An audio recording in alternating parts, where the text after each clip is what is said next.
As the king of street style, the Air Force 1 has held the title throughout its history. Nike's numerous lifestyle-focused strategies have demonstrated that, provided the materials and colors are chosen carefully, this metropolitan staple may have a sophisticated look. The forthcoming Air Force 1 supports that trend by combining leather accents and a smooth off-white cream color that are uncommon in the '82 era.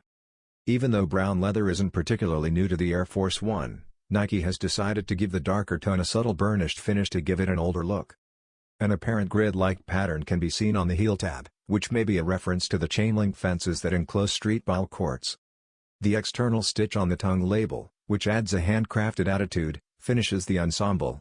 The Air Force 1 will shortly be released by Nike. View the official look of this Air Force 1 low and check back for more information. Estimated retail price is $115 US.